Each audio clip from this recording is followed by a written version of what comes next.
que leen los trabajos, ¿no? Que Bueno, un segundo que acomodo acá la barra del Zoom. Ahí está. Bueno, buenas tardes. Soy Julián Carrizo. Mi grupo va a hablar del impacto ambiental de las centrales nucleares. Bueno, nos vamos a organizar de la siguiente forma. La primera clase, esta puntualmente, vamos a hacer una pequeña introducción. Se escucha bien el audio ahí, ¿no? Sí, Julio. perfecto. Sí, bien.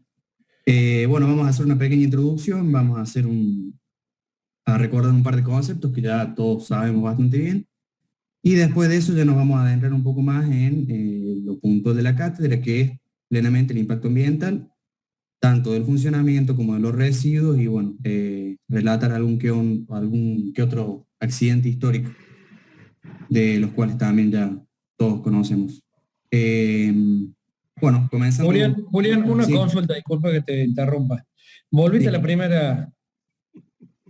Es una curiosidad, ¿es como que las centrales nucleares están en la mira? ¿Puede ser? ¿O yo veo...? Sí. Pero bueno, fue Muy un... bueno, ¿eh? Muy bueno, me gusta, me gusta. Ahí tenemos un artista designado Muy bien, Me muy extraña. diseño.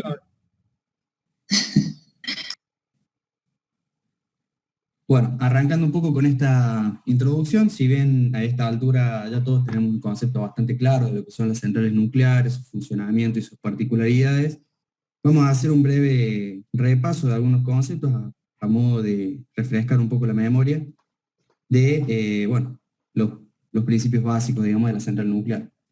¿Qué son las centrales nucleares? Son centrales que funcionan de manera muy similar a las centrales térmicas convencionales que bien describieron el primer grupo, de Rodríguez, Sánchez y asociados. Y bueno, lo que la diferencia de la central nuclear de las centrales térmicas convencionales es principalmente la forma de obtención de la energía calorífica, más precisamente el combustible empleado.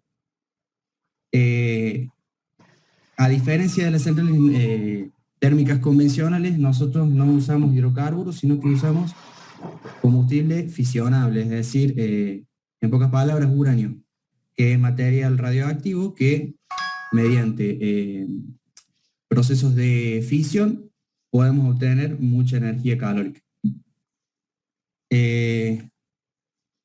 Bueno, para comenzar un poco la descripción de lo que serían las partes y los distintos circuitos dentro de la central nuclear, nosotros vamos a dividir el estudio en 3 circuitos independientes de fluidos distintos. En el primer circuito, circuito primario, circuito secundario y circuito terciario. Son circuitos que están aislados unos de otros. Y bueno, la aclaración de que vamos a tener en cuenta para el análisis lo que serían las centrales con reactor PWR, que en inglés significa reactores de agua presurizada. Ya más adelante mi compañero va a nombrar el otro tipo de reactores, que son los BWR, que son los de agua en ebullición. Vamos a basarnos básicamente en este tipo porque son las más empleadas a nivel mundial y en proporción de todas las centrales nucleares. Y porque el principio de funcionamiento es básicamente el mismo, solamente que cambia el reactor. ¿Cuál es el funcionamiento básico? ¿Cuál es la forma básica de funcionamiento de la central nuclear? Bueno, como dijimos, vamos a distinguir que tenemos 3 circuitos, el primario, secundario y terciario. En el circuito primario, nosotros vamos a obtener la energía calórica mediante de lo que sería nuestra caldera en la central nuclear, sería en realidad la vasija del reactor, el núcleo del reactor. En este núcleo de reactor, un segundo que pongo el puntero, acá. En este núcleo de reactor nosotros vamos a, mediante reacciones de fisión, vamos a obtener el calor necesario, el cual se va a hacer circular por un conjunto de tuberías, llegando a este elemento que se llama generador de vapor. Este generador de vapor es el nexo entre el circuito primario y el secundario, y es en donde se va a producir el fluido de trabajo, que en nuestro caso va a ser vapor de agua.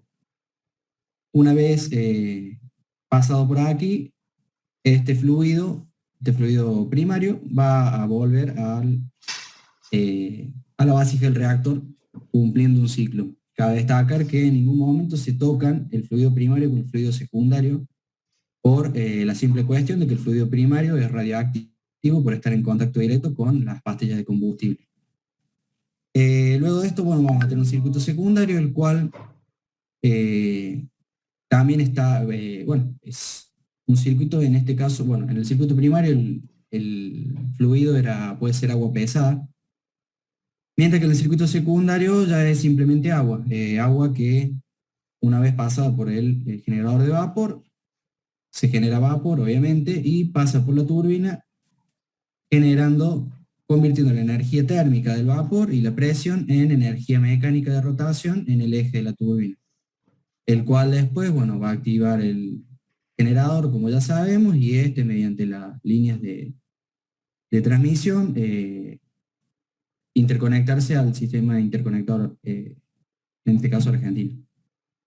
Y después tenemos un circuito terciario, el cual es principalmente el encargado de refrigerar el agua utilizada en el circuito secundario. Una vez que sale el vapor de la turbina, pasa por un condensador en donde el agua del circuito terciario nos permite enfriar este fluido secundario para que nos sea más fácil después bombearlo. Como bien dijo el ingeniero, es más fácil bombear agua que bombear vapor. Entonces, el circuito terciario es lo que nos permite esto. A su vez, el circuito terciario consta de los elementos que ya se han descrito en las centrales térmicas. Seguimos. Bueno, acá una breve descripción, como lo acabo de hacer. Partes de una central nuclear. Como bien nombré recién, acá, bueno, en esta imagen está un poco mejor expresada las distintas partes. Vamos a dividir también las partes en, bueno, lo que es el circuito primario, el circuito secundario y el terciario. Vamos a describir con más atención las partes del circuito primario, ya que las del secundario y el terciario son básicamente las mismas que describieron en máquinas, en el circuito primario, arrancamos por el elemento más importante, lo que sería el corazón de la central nuclear, o la caldera, si se quiere, de la central nuclear, que es el núcleo del reactor. En el núcleo del reactor se encuentran las pastillas de combustible, que es material radiactivo, uranio 235 y uranio 238. El uranio 238 se obtiene de forma natural y el 235 es el uranio enriquecido. Te van a hablar mis compañeros un poco más del tema del combustible. Bueno, en el reactor nuclear es en el núcleo del reactor donde se produce la reacción de fisión, y acá obtenemos el calor. Y bueno, cabe destacar que la fisión se produce dentro de la vasija del reactor, lo que se llama vasija del reactor, que es un contenedor, creo que acá es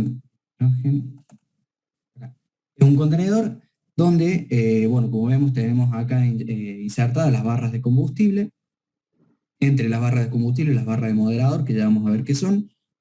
Y esta vasija del núcleo del reactor tiene, bueno, un espesor de pared bastante grueso y de un material muy resistente, como por ejemplo puede ser acero, hormigón, una combinación de ambos. El objetivo de esta pared gruesa es, en primera medida, proteger a las personas de la radiación. Recordemos que en el interior se produce la reacción de fisión, por lo tanto, hay partículas que pueden salir fuera si el material de la pared no es el adecuado. Y en segunda medida, el objetivo es también proteger al núcleo de posibles efectos externos que lo pudiesen dañar. Como segundo elemento, bueno, acá tenemos una imagen un poquito más detallada de lo que este PDF después, el PowerPoint después se los pasamos. Es básicamente un corte, digamos, una vista en corte de vasijas de reactores. Segundo elemento, bueno, hay un elemento intermedio que no describimos, que bueno, es el conjunto de conductos del circuito primario. Básicamente es una serie de tuberías que permiten cerrar el circuito del el fluido primario, que en este caso dijimos que va a ser agua pesada. Ya vamos a ver bien qué es el agua pesada. Combustible. El combustible empleado, como dijimos anteriormente, uranio 235, que es el uranio enriquecido, o uranio 238. El uranio que se obtiene en la naturaleza es el 238 y tiene un porcentaje muy pequeño de uranio 235. Por eso muchas veces se hacen procesos de enriquecimiento del uranio para mejorar su rendimiento, porque es mucho mejor el rendimiento del uranio 235 que el del 238. El combustible viene en pastillas, que son las pastillas de uranio. Acá tenemos una pastilla modelo, digamos, las medidas. Estas se introducen en vainas y forman varillas que conforman este conjunto de varillas, que es lo que va a estar dentro de la vasija del reactor, como dijimos anteriormente, para producir las fisiones. Entre medio de estas varillas de combustible van varillas de moderador, que ya vamos a ver bien qué son. Las barras de control, acá está. Las barras de control son elementos que permiten la absorción de neutrones. ¿Por qué esto? Porque nosotros cuando producimos la fisión dentro del núcleo del reactor, van a haber neutrones que se dispersen y, produciendo los distintos tipos de radiaciones que conocemos. Entonces, una forma de controlar la potencia del núcleo del reactor es mediante barras de control. Esta barra de control, como dijimos, son elementos que permiten absorber este exceso de neutrones y así atenuar un poco la reacción nuclear que se está dando en el núcleo del reactor.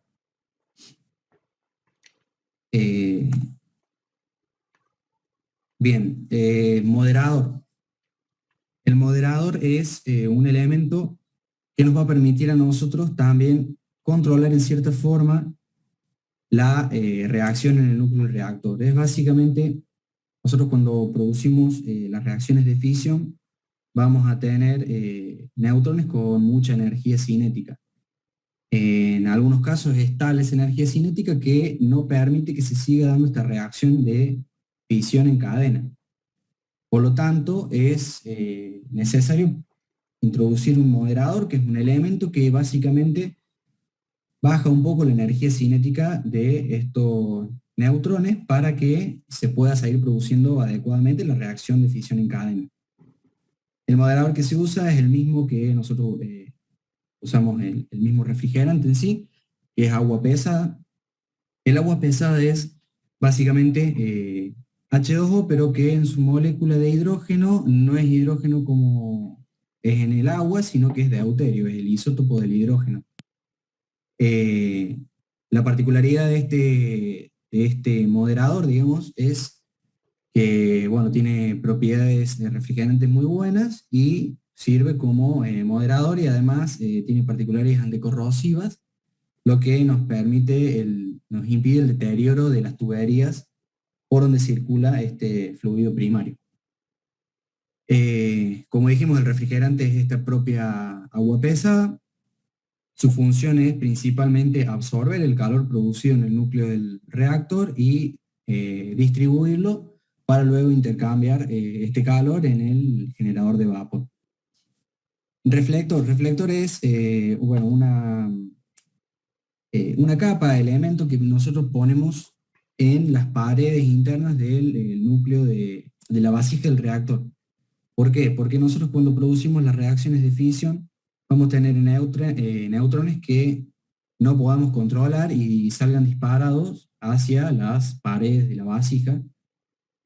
Por lo tanto, va a ser, para aprovechar toda esta energía cinética de los neutrones libres, nos va a convenir introducir materiales que tengan la menor cantidad de absorción de neutrones y los permita reflejar hacia el interior de la vasija. Básicamente conservar la energía que tenemos dentro de la vasija para que no se pierda y hacer un poco más eficiente la reacción de fisión.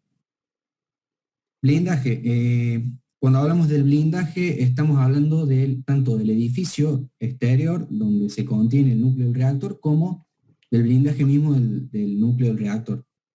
El objetivo principal de esto es, como dijimos anteriormente, la protección de las personas en primera medida ante la posible radiación que puede llegar a emitir el núcleo del reactor, y en segunda medida una función de protección del mismo núcleo del reactor contra posibles movimientos sísmicos o en su caso también ataques aéreos en cuestiones de guerra.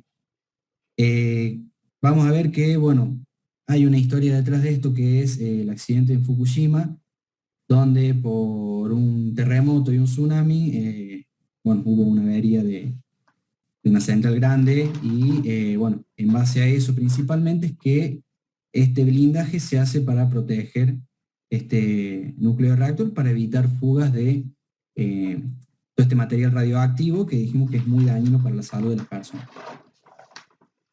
Y bueno, por último, el circuito Eris, que ya describí anteriormente. Y bueno, como último elemento del circuito primario, nosotros tenemos al generador de vapor. ¿Por qué es el último? Porque es el nexo de interconexión entre el circuito primario y el circuito secundario. En el generador de vapor es un elemento como el que estamos viendo acá en las imágenes, donde simplemente se intercambia el calor del circuito primario, que es el que vemos acá, que ingresa por un conjunto de tuberías en forma de U. La forma de U es simplemente para mayor aprovechamiento de la superficie. Y en este generador de vapor ingresa agua y mediante el calor producido, el calor obtenido que traemos directamente de la reacción nuclear, nosotros vamos a producir vapor que va a salir de este generador de vapor y va a ir directo a las turbinas a elevada presión y temperatura para, bueno, después convertir esa energía térmica en energía mecánica.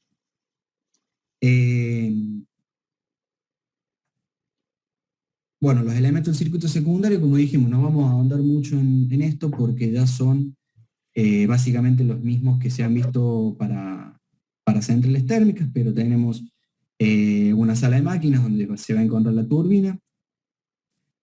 Cabe aclarar, no lo dije anteriormente, pero el generador de vapor generalmente tiene los dispositivos necesarios para el filtrado del vapor y la buena calidad del mismo para evitar que partículas de agua dañen a los álabes de las turbinas. Bueno, el circuito secundario tenemos la sala de máquinas con las turbinas, el posterior generador, las líneas de transmisión, transformadores, etcétera, todo lo que ya conocemos. Y el condensador. El condensador es el elemento donde va a ingresar el agua exterior del circuito terciario. Para describir esto me voy a ir a la imagen anterior para acá. Tenemos una mejor visión. Dentro del circuito secundario nosotros tenemos lo que se llama el condensador. En este condensador, la función principal de esto es enfriar el vapor que, como bien dijimos, sale de las turbinas para obtener el agua, para poder bombearla con mayor facilidad al generador de vapor y volver a cumplir este ciclo. Y como circuito terciario, vamos a tener un circuito terciario que puede ser semiabierto. Semiabierto significa que tiene intercambio de materia con el medio exterior. En este caso, una fuente fría. Una fuente fría sería un suministro de agua, un río, lago, etc.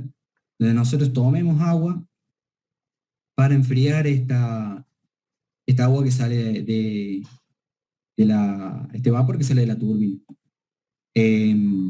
Como no podemos devolver, nosotros una vez que tomamos este agua y la hacemos pasar por el condensador, va a adquirir cierta temperatura, no la podemos devolver con temperatura elevada a la fuente fría, porque ya vimos anteriormente que la elevación de 1 o 2 grados ya altera mucho la flora y la fauna acuática de la fuente fría donde nosotros extraemos el agua. Entonces es necesario enfriarla, y eso se logra mediante las torres de refrigeración, que es lo primero que nosotros vemos de lejos en las centrales.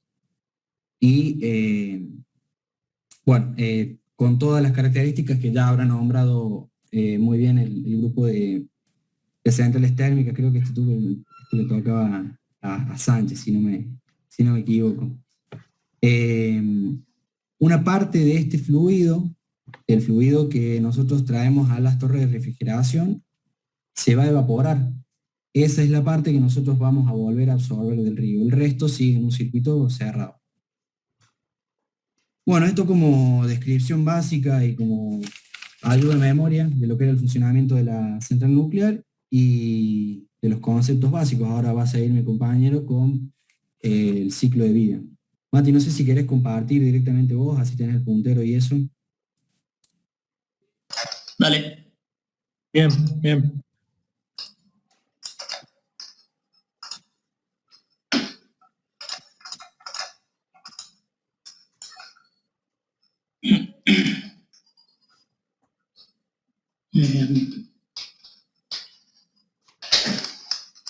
Bueno. Uy, qué incómodo que es esta barra. ¿No se puede ocultar la barra? Yo la puse al costado porque sí es re incómodo. Sí se puede ocultar. Bueno, ya, no importa. No hay drama. Bueno, soy Diego Matías y nada, nos pareció importante mencionar las etapas que recorre una central nuclear a lo largo de su vida. ¿Cómo era el...? Abajo a la izquierda tenés el puntero láser. Abajo a la izquierda. No, no lo tengo. Ah, sí, sí lo tengo. Ahí está. Bueno, parece importante mencionar las etapas que recorre una central nuclear a lo largo de su vida. Vemos un primer periodo, este sería un primer periodo de operación y planificación de extensión de vida, quien necesita una legislación que la otorga esta licencia. La licencia se llama Construcción y Puesta en Marcha de Operación y es otorgada por el CENEA. El CENEA es la Comisión Nacional de Energía Atómica, acá en Argentina. Después se distingue un segundo periodo, de este punto en adelante hasta el final, asociado específicamente a lo que es el retiro del servicio. Tiene sus etapas de transición, clausura segura y desmantelamiento final y liberación del sitio. También necesita otro tipo de licencia, que es la licencia de retiro de servicio o clausura, y también lo otorga el CENEA. Una de las ventajas que resalta sobre las térmicas convencionales es que en su mismo pliego contemplan lo que es el plan de clausura. Todo esto en una central térmica convencional no figura. En cambio, las nucleares sí necesitan que el terreno del emplazamiento de la central, digamos, quede libre, apto para el uso de cualquier tipo.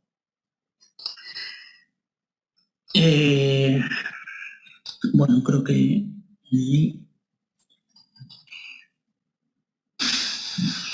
bueno, ahora vemos las actividades.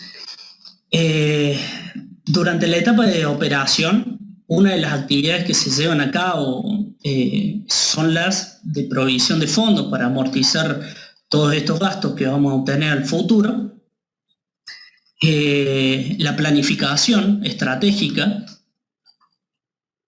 planificación de esas actividades, y también, no lo dice acá, no sé por qué, pero el tema de la extensión de vida, planificar, si es posible, la extensión de vida. A modo comentario, lo que pasó hace poco, hace 2 años, lo recientemente, ¿cómo es? Lo que pasó con la central de embalse. Central de embalse acá en Córdoba está transitando su segundo ciclo de vida, que parece ser que van a ser otros 30 años. La licencia que se tuvo que tramitar viene desde el 2007 y toda una serie de evaluaciones que la pasó satisfactoriamente la central dieron que se apruebe, así que ya está tramitando el segundo ciclo de vida. Ya metiéndonos en... ¿Está parada la central ahora? ¿No está en operación? Ah, Está no. en operación. El viernes pasado entró. Había escuchado que estaba parada. Ah, bueno, está bien. ¿Quién es el que sabe? ¿Luján? ¿Vos sabés? ¿Vos sos de allá? Soy de Ambalse, sí. Y tengo casi todos los familiares que trabajan ahí. ¿Y qué le estaban haciendo? Mantenimiento a toda la parte, creo que de los generadores y no sé bien qué otra parte. Y bueno, durante la puesta en marcha tuvieron ahí un par de líos que no arrancaban. Bueno, eso no sale en la noticia. Unas válvulas que estaban cambiando de ahí adentro. Tengo un amigo que trabaja ahí adentro. Bueno, metiéndonos un poco ya en lo que es la clausura de la central, lo primero que se hace es parar el reactor, lo que da comienzo a la etapa de transición. Bueno, se llevan a cabo distintas acciones y estrategias que están orientadas fundamentalmente a lo que es la desconexión de los circuitos primarios, secundario y terciario que comentaba Julián, al retiro de los residuos de operación y también al retiro del combustible. ¿Qué más? También se hacen actividades de tratamiento de residuos y de gestión de residuos o caracterización del inventario.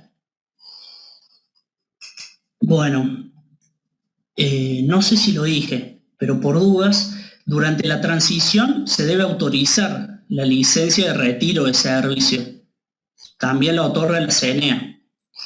El objetivo principal en todo este periodo es la gestión y el tratamiento de los residuos radiactivos, ¿sí? Bueno, la transición lleva por lo menos 5 años.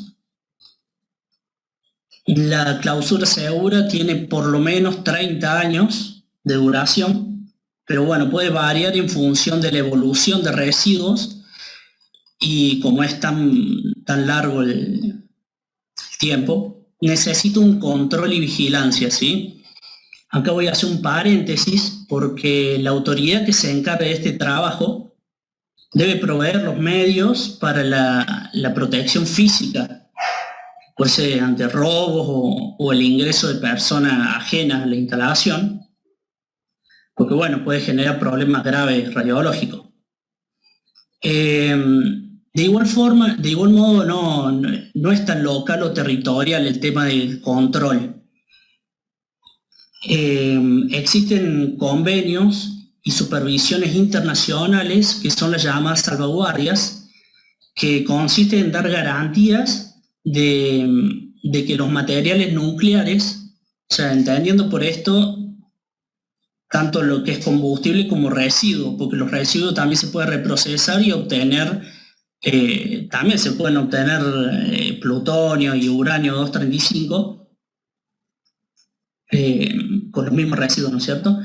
Bueno, estos salvaguardias tienen que dar garantías que se estén usando para el fin que fueron solicitados, porque también se podrían usar para fines militares o no sé, militares Bélico. para bombas. Claro, bélico. Sí, señor. Por ejemplo, en Argentina, tenemos un acuerdo con Brasil que se llama Acuerdo de Argentina y Brasil para el uso exclusivamente pacífico de la energía nuclear. Así se llama el convenio. Y el objetivo principal de esto es establecer un sistema de control y vigilancia en común, básicamente.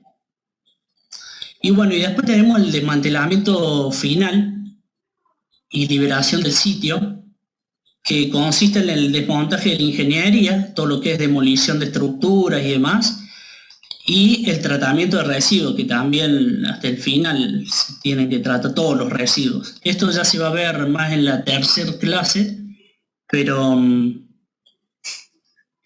nada, eso sería todo. Esto es como un pantallazo de lo que vamos a ver, porque acá vamos a tratar sobre residuos, sobre gestión Control y vigilancia también, pero bueno, era un pantallazo.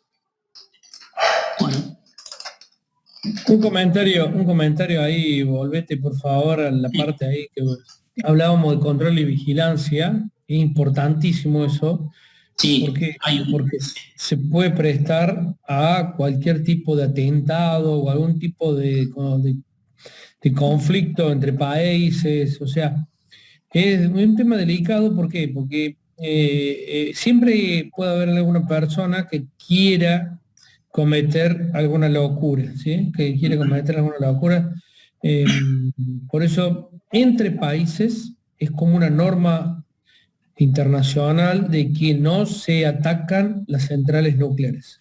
¿Sí? Se atacan los pozos petroleros, se atacan instalaciones de comunicación, pero jamás las centrales nucleares. Una ley internacional por el daño que se podría provocar al mundo. Entonces, sí, a mí me genera ciertas dudas eso, porque por ejemplo, en tema de guerra, de Estados Unidos, allá en Irak o donde sea, allá constantemente se están trasladando ¿cómo es? Por caminos, se va trasladando material radioactivo. Va, según lo que leí, que el tema del transporte de material radioactivo es un tema súper importante y es uno de las contras que tiene a nivel social. O sea, es un punto en contra que le juega la energía nuclear el tema de los residuos trasladados. sí, sí. Lo que ¿Y te cómo vamos a decía, saber? sí. No, digo que cómo vamos a saber por dónde se transporta un residuo radioactivo sin apuntarle con una bomba, digamos. No sé si se No, entiende. no. Sí, sí, pero el análisis que yo te hago a la central nuclear, no tanto al residuo, el combustible, no, yo te Ah, digo bien. a la central misma, la instalación no es atacable. Siempre puede Ah, haber bien. Claro, alguno que quiera hacer un atentado, se mete un chaleco, se pone 5 kilos de explosivo plástico y un detonador y se mete a una central. Y entonces por eso es importante todo el tema de la seguridad con este tipo de centrales, por las consecuencias que pueden producirse, ¿no? Una vez que la radiación está en exposición liberada, no la controla nadie. Entonces, exactamente. bueno, la idea era comentarle el tema de lo delicado de este tipo de... Y bueno, por supuesto, el combustible y el residuo también son peligrosísimos y por supuesto transportables en camiones antibombas y un montón de precauciones. No sé cuántas paredes tienen los tanques que transportan combustible y residuos, ¿no? O sea, para que no puedan ser destruible fácilmente, o sea, hay que tirarle con algo pesado y como dijiste vos, apuntarle de una manera precisa para que produzca Claro. daño. Es todo un tema, el tema nuclear, es toda Sí, una sabiduría del tema nuclear, los que son de Río Tercero, Rodrigo y Badino, que tiene contactos, es un mundo aparte todo lo que es nuclear, es un mundo aparte. hay una ruta en Europa que se llama la Ruta de la Muerte. Es una ruta por la que se trasladan todos los residuos radiactivos hacia el cementerio, el único cementerio habilitado que hay de cementerio nuclear. Bueno, eso lo vamos a ver después. Spoiler, Sí, Mati. ¿no? Ok. También tengo entendido, profe, que el tráfico aéreo arriba de las centrales está prohibido. Y bueno, después toda la gendarmería hay que no te dejan acercarte mucho. También, Fuerte la seguridad que hay. ¿Cómo? Una vez fuimos con el centro estudiante en la central de embalse y era heavy la seguridad. Me acuerdo, gendarme, Claro, me policía. imagino. Bueno, Ingeniero, tengo que seguir compartiendo yo y no soy confitrión. ahí, Ahí está.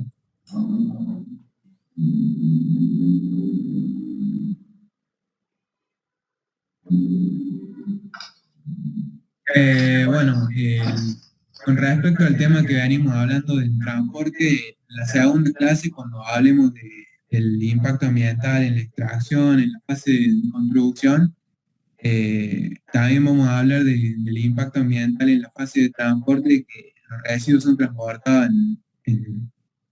en ciertos tachos que son ensalados con respecto para que no se golpeen, para que superen las temperaturas. Así que la clase que viene vamos a repasar ese aspecto. Bueno, yo voy a hablar de los tipos de reactores que hay, pero antes de empezar a hablar de los tipos de reactores, lo que pasa en la energía nuclear, por lo menos en este tipo de trabajos, no es como los anteriores, que uno empezaba a leerlo del principio y llegaba al final y lo entendía, sino que en este trabajo lo que tiene de particular es que hay que recordar bastantes conceptos de física Sí, teórica y señor. otras materias. Mal. Entonces por ahí uno cuando la empieza a leer no entiende, pero bueno, hay que seguir leyendo y cuando lo sigue leyendo, cuando va llegando al final, va entendiendo mejor y por ahí uno vuelve a las diapositivas anteriores y ahí lo van a entender mejor. Por eso yo voy a ir a nombrar un par de cosas como uranio natural, uranio enriquecido, y puede ser que no se entienda, pero las clases siguientes, cuando hablemos de la extracción, de los procesos de enriquecimiento, que acá en Argentina lo hace Dioxintec, y cuando expliquemos mejor ese tipo de cosas, ahí se va a entender y no van a quedar dudas. Por eso hacía esta introducción, porque para que no queden dudas de que por ahí hablamos de uranio natural, uranio enriquecido y no se entendiera de qué significa cada cosa, uranio 235, 238 y no se entendiera. Bueno, los tipos de reactores que hay.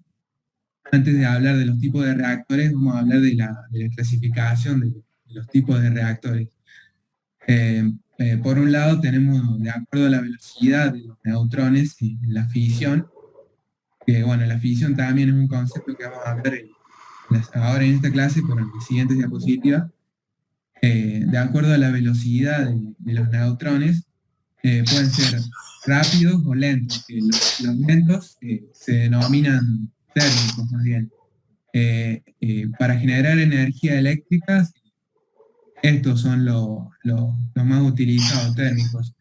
Incluimos uno al final, que es el reactor reproductor, que más bien se utiliza para generar combustible y no más bien para producir energía. Después tenemos, de acuerdo al moderador, tenemos agua ligera o agua natural, que es el H2O, agua pesada, que vendría a ser formada por hidrógeno, pero por el isótopo del deuterio, que vendría a ser T2O, en vez de ser H2O, y después tenemos el grafito, que vendría a ser el carbono en estado sólido.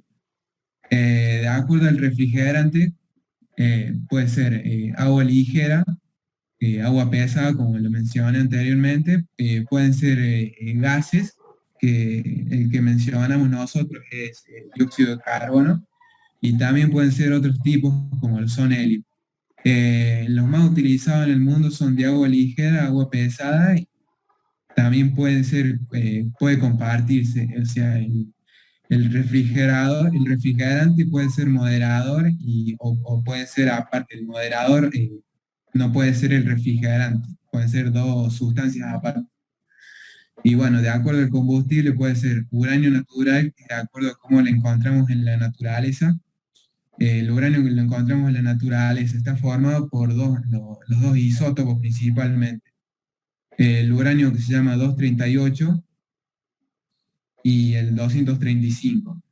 Y el uranio enriquecido, la diferencia que hay entre el natural y el enriquecido es que el enriquecido tiene mayor proporción del 235, que el 235 es el isótopo de uranio fisible que nos va a proporcionar el proceso de fisión, que es el que nos va a entregar la energía.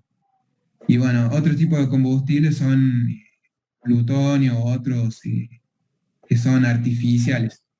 El uranio es el único que se encuentra en la naturaleza y esto lo vamos a ver en diapositivas más adelante. Bueno, como dije al principio, no se preocupen si no entendieron esta explicación, porque en la clase siguiente, cuando hablemos de la extracción y de la minería, ahí van a entender un poco mejor qué significa natural, enriquecido, 238, 235. Bueno, vamos a empezar hablando del reactor de agua en ebullición, que las siglas en inglés son BWR. Este tipo de reactor es el segundo más utilizado en el mundo. En porcentaje se utiliza un 20-25% en el mundo, es decir, si bien es utilizado, tampoco es el más elegido en el mundo. Acá tenemos un gráfico, no sé si lo ven ustedes animado, Sí, pero la particularidad que tiene este reactor es que, como había explicado al principio Julián, que los reactores, las centrales tienen circuito primario, secundario y terciario.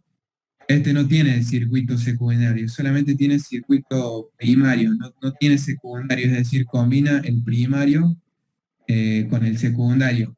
¿Qué quiere decir? Que nosotros el agua que circula por acá va a entrar en el reactor, va a recibir toda la energía que se libera en la fisión, se va a evaporar, el vapor va a circular por los conductos y va a llegar a la turbina, y bueno, va a entregar la energía y luego va a llegar al condensador y así va a seguir el ciclo.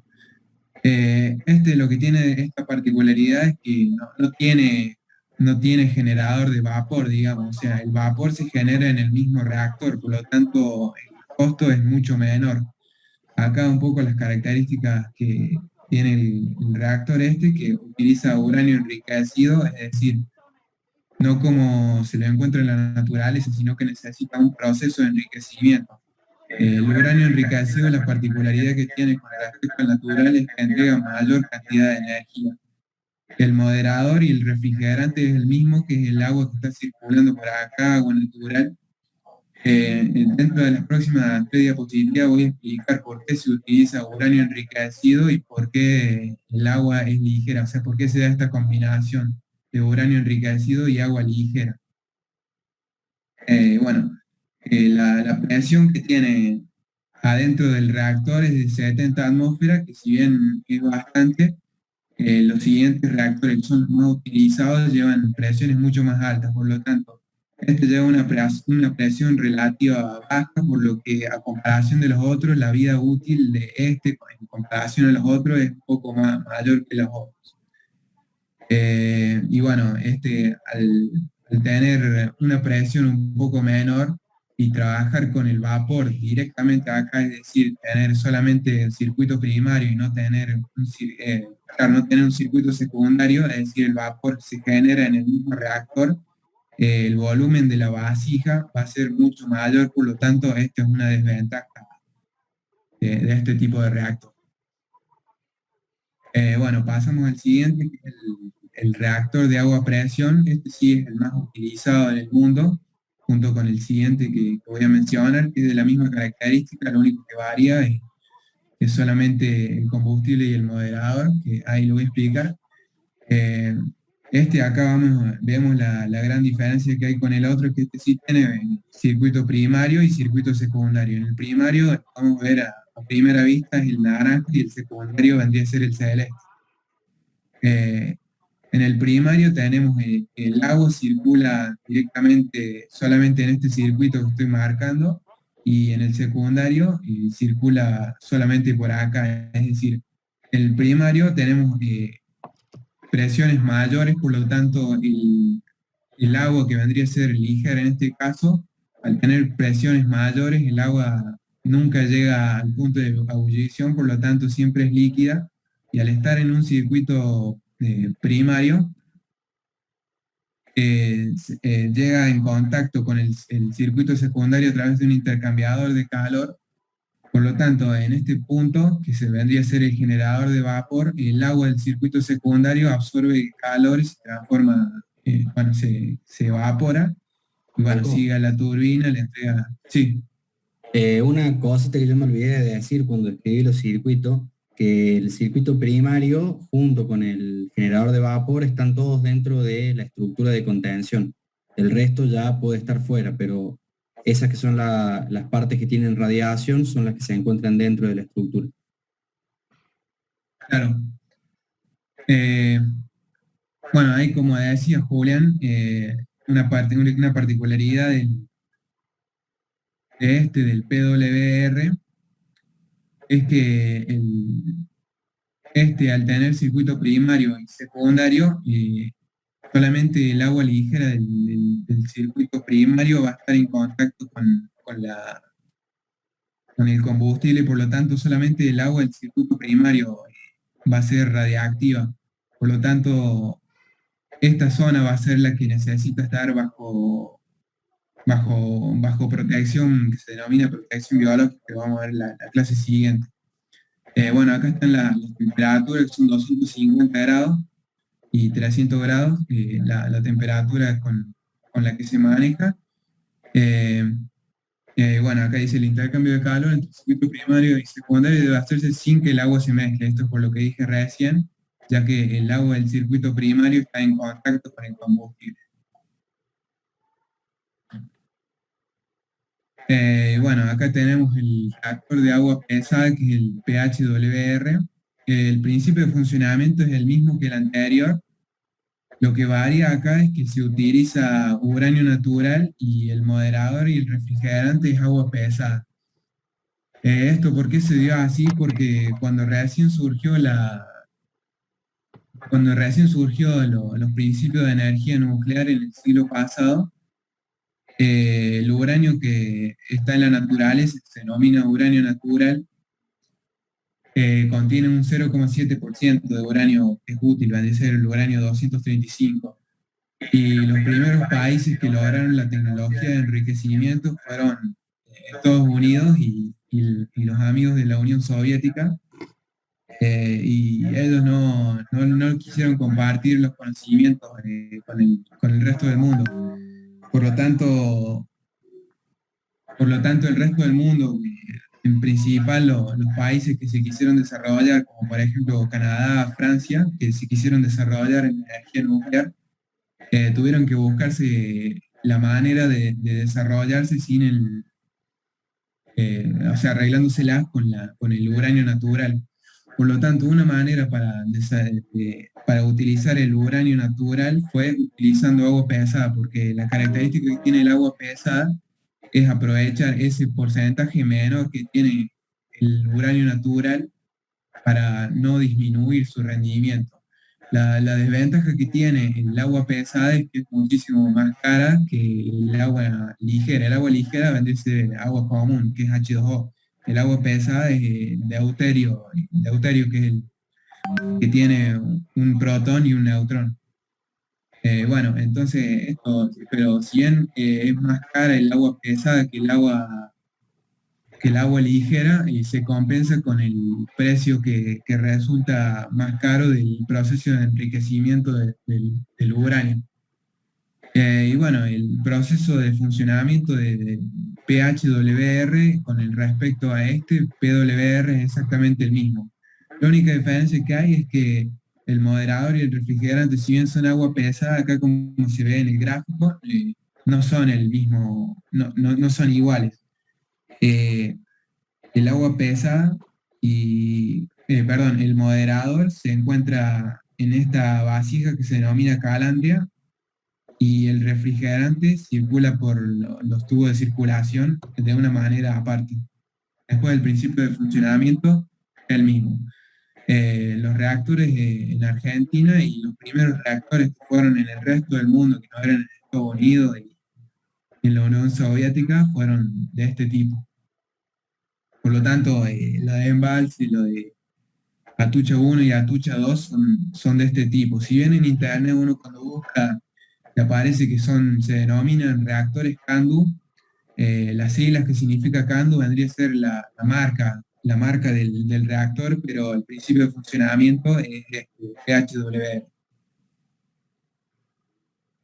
Y bueno, y después esos tres que mencioné son los más importantes y los más utilizados en el mundo, y después agregamos todos para dar una alternativa y mostrar que no solamente se utiliza agua ligera y uranio, sino que también se utilizan, por ejemplo, este que utiliza como moderador el grafito puro, que está acá, el moderador insertado ahí al lado de las barras de control, que el moderador, recordemos, como había dicho Julián, era para disminuir la velocidad de los neutrones.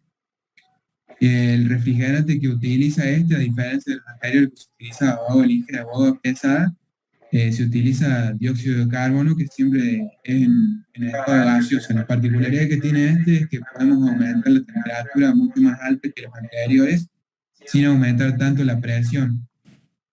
Por lo tanto, la vida útil de este reactor va a ser mucho mayor que las anteriores, y además la ventaja que tiene el dióxido de carbono es que es un gas inerte. Por lo tanto, el intercambiador de calor puede estar sin protección biológica. Y bueno, este reactor reproductor rápido, que es el que me había mencionado al principio, que no necesitaba moderador, es decir, trabaja con neutrones rápidos. La particularidad que tiene este tipo de reactor es que sirve no tanto el fin de este reactor no es producir energía eléctrica, sino más bien producir combustible. ¿Y cómo es eso? ¿Cómo es eso?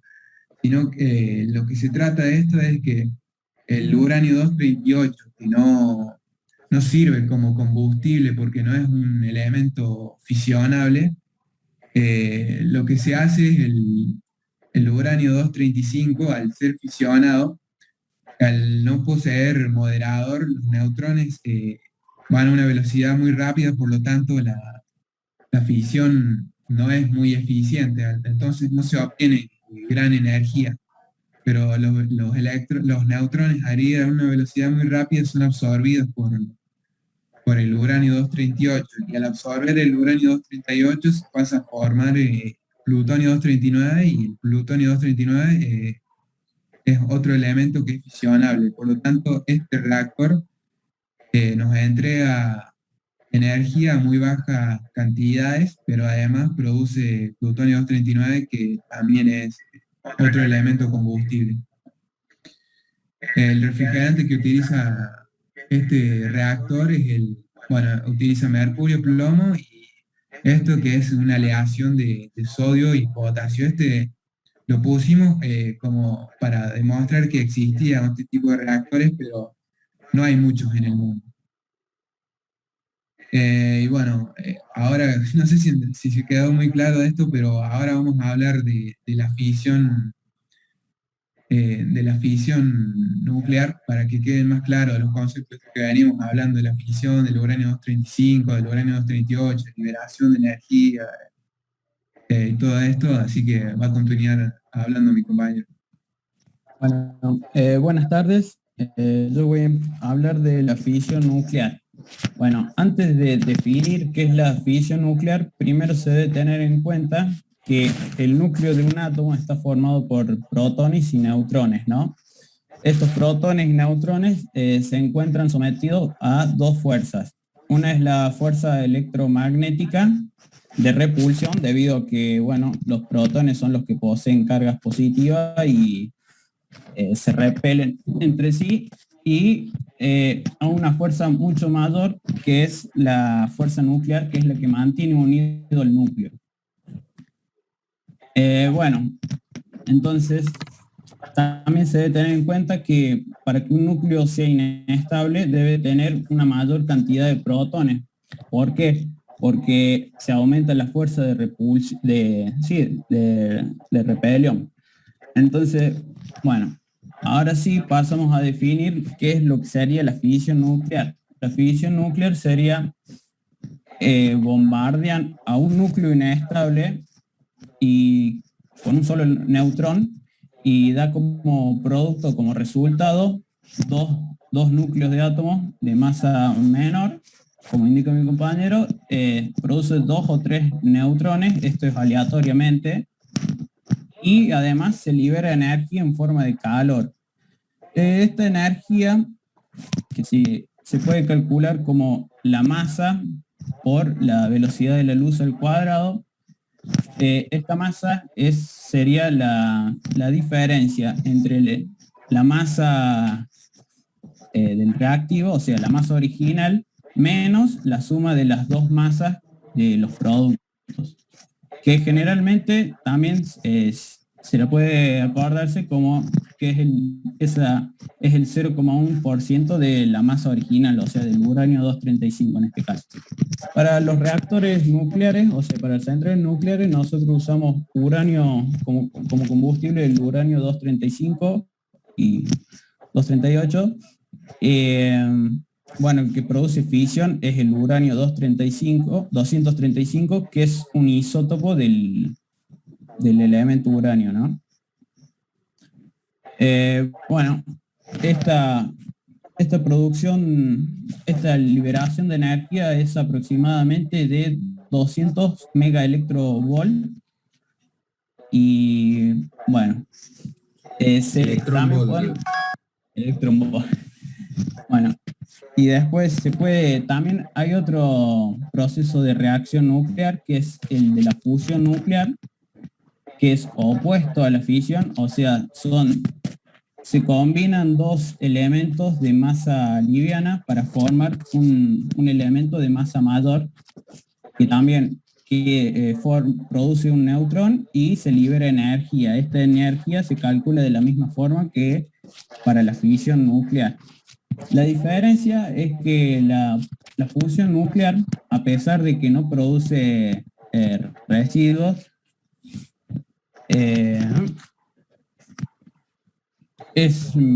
no se puede utilizar debido a que para que choquen estas dos partículas que son de carga positiva, se necesita aplicar una fuerza muy grande, ¿no? Actualmente los aceleradores de partículas son los que pueden producir esto, y la única desventaja es que el costo de la producción para que se produzca el choque de energía es mucho más cara que la que se genera. Entonces esto deja de ser rentable para producir energía, ¿no? Entonces por eso se opta la fisión nuclear. Pero bueno, pasa. Pero ¿qué pasa? Con una fisión nuclear, o sea, que se produzca una vez, esta reacción nuclear no alcanza. Por eso el elemento o la masa, el combustible, debe producir reacción en cadena. Entonces, lo que se produce es que uno de los neutrones que se libera de la primera fisión choca contra otro núcleo de uranio 235 y va generando así sucesivamente la cadena, ¿no? Bueno, estas reacciones pueden ser controladas o no controladas. Las que se utilizan en las centrales nucleares son las controladas, y se las controla mediante Bueno, esa es una imagen de lo que sería la reacción en cadena, ¿no? Ahí tenemos el neutrón en blanco y el uranio 235, que son lo rojo y blanco, ¿no? Bueno, pasa. Lo más importante es que para que se produzca esta reacción en cadena, los neutrones deben tener una velocidad, salen con una velocidad muy rápida. Entonces, ¿qué es lo que se hace? Se les debe disminuir la velocidad. Y además, para controlarlos, para controlar la reacción en sí en general, se debe también utilizar lo que se denomina las barras de control. Entonces, el moderador lo que hace tiene dos funciones: disminuir la velocidad de los neutrones, que disminuyendo la velocidad de los neutrones, lo que se genera es tener una mayor probabilidad de que se produzca otra fisión nuclear, y los neutrones en exceso sean absorbidos por la barra de control, ¿no? Los moderadores, bueno, más utilizados son el agua pesada, el agua ligera, como se dijo, o el agua normal, que es el H2O, y en mucho menor medida el grafito como última opción. Pasa. Bueno, ahí tenemos una imagen, no sé si se puede observar, el evento de la fisión, el agua que está ahí adentro y el uranio 235 que serían las negras. Hay una breve descripción de la imagen, de lo que se dijo anteriormente. Pasa. Y ahora también entramos con el tema de la masa crítica. Como lo dijo el ingeniero al principio de la clase, la masa crítica es la cantidad mínima de material fisionable para que se mantenga, para que se produzca una reacción en cadena, ¿no? Entonces, esta masa crítica depende de las propiedades físicas y nucleares, de su geometría y de su pureza. Bueno, yo encontré, no sé si por ahí, yo encontré que la masa crítica para el uranio 235 es de 52 kilogramos aproximadamente, es lo que encontré en internet.